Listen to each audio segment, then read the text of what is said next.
Like, how you going to go from being inactive to fighting for your first title shot in your career? I'm extremely excited. I mean, been inactive, but for me, it's been something to where I haven't been under the bright lights.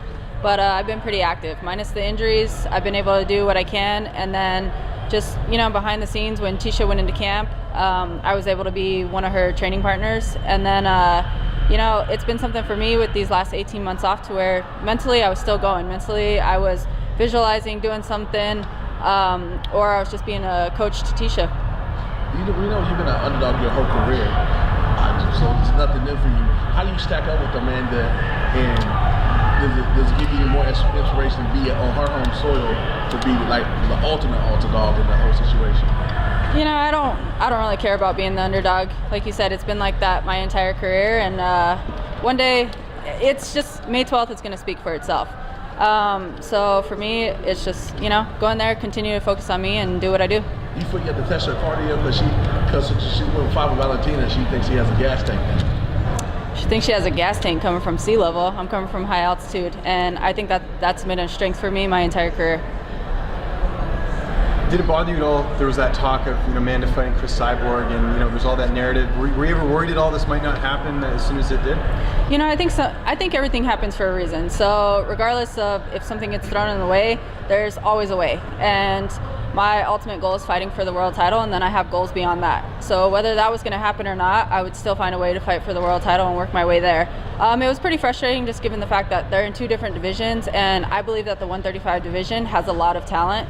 So I think it was kind of one of those things that if it wasn't going to happen for me, what's wrong with the other 135ers? There should have been somebody else allowed to step up to the plate and face that challenge. It shouldn't be 2 girls coming from 2 different divisions. Right. We know she has propensity. We know she's got championship DNA of breaking in the ring. Do you think you'll be able to bring that out of her? Is that a goal? Since we've seen that happen, like the Cats and Donald fight and stuff like that. I think everybody can break. Nobody's invincible. And just the fact, I think that Amanda's going to be surprised come May. I have a lot to bring to the octagon. And just with this long layoff, there's just my drive, my hunger, and my passion is on a whole new level. Amanda's wins, her last couple wins have been either a finish early or a close decision win. Is there any more urgency to go for that finish with the fact that she has taken the last couple fights on the judges' scorecards? It's always urgency. I mean, it doesn't extremely sound fun to fight 25 minutes. Yeah. If it goes 25 minutes, it goes 25 minutes. But my ultimate goal is to go in there, focus on what I'm doing, and at the end of the day, come out with my hand raised. Have you thought about hearing and new? I think about it all the time. It's exciting. How do you feel? Obviously, there's a lot of mutual respect between yourself and Amanda. Would you like maybe a little bit more sort of aggression between the two of you, a bit of heated debate instead of that mutual respect? Because yesterday there was a lot of respect. At the end of the day, it's a sport. It's a competition. We both have a very competitive side, but I've always been a humble person, and I don't see the need to go out and do a bunch of shit talking and do all that other stuff. At the end of the day, I mean, once that cage door closes, it's not going to change what happens. So we met because of this sport, and it's just one of those things where we can have a friendship on the outside, but there's business on the inside, and after 5, 10, 15, 25 minutes, whatever it is, we can turn around, shake hands, give each other hugs, and have our friendship back. How did you feel when you heard that they were going to put the Colby Covington fight on your card, and how did you feel when you heard that they were moving it? Moving what? The Colby Covington fight? Honestly, it's not something I paid attention to. You didn't feel like that would bring added attention to the card, and maybe some hostility to the card as well? I'm not about that, so I don't really care about the added attention, the hostility, and quite frankly, the press conference was a little annoying yesterday. I wanted to smack him in the back of the head. Were you sitting next to him? I was. So I was actually going to ask you, what did you think about it all? I just find it unnecessary, but I mean, to each his own, and that's the macho talk coming out of the guys, so whatever. What does it mean to be in this title fight with Amanda being openly gay and yourself being gay as well? Like, just, the history that sort of goes into this title fight in this matchup.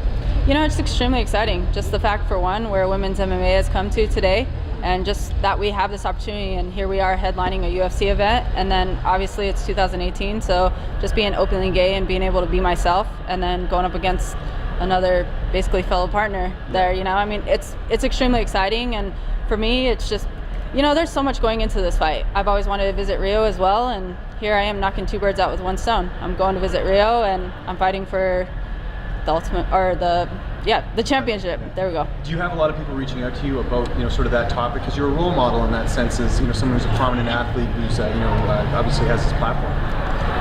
I get lots of things all the time with whatever it comes from, whether it's just the sport in general, whether it's needing advice. And so the fact of just having this opportunity, I think it inspires a lot of people. And, you know, a lot of people think that I sit here and I inspire them, but just the reactions that I get back to everything, while I'm just simply chasing my passion, it inspires me to be even better. Is that something you're used to now, just having people, you know, reach out to you and maybe ask for advice or things like that? Like, is that something you're getting more comfortable with?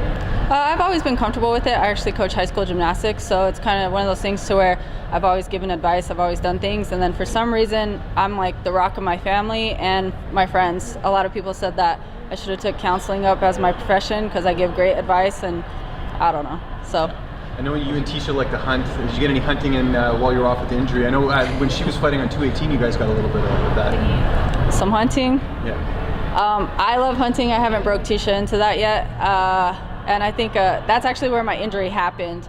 Out of all the crazy years, I think the number one question that annoyed me was, did you get anything?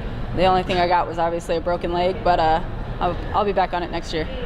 Rocky, how getting on the UFC 200 card and fighting the Holly at Staples when Ronda was at her peak, how much being those big stages got you ready for this? What was big it? Stage? Being on big stages, like when fighting Holly at Staples and fighting UFC 200, how much did that prepare you for this big stage of your career? You know, it's the big stage regardless. Just being in the UFC, it's your biggest platform that you can get to in MMA. So any other fights, I mean, I see all the girls as challenges, wherever they're ranked, and whatever they bring to the table, it's a different challenge. For me, being on The Ultimate Fighter, it was kind of one of those things to where it absolutely took me out of my comfort zone, and I had to learn to live with an opponent, eat with an opponent, hang out and talk hours before we were going to go fight each other. So it's just kind of one of the things to where you really learn how to filter those emotions, and I don't go and put all the extra pressure. I don't sit here and, okay, Amanda, a world title shot. Like, Amanda's just another opponent, and then there's an even bigger reward after this one. So it's just kind of one of those things to where the pressure's not there for me. We're going into her home country, and I think the pressure's there for her. Thanks, guys. Good. Thank you. Cheers. Cool.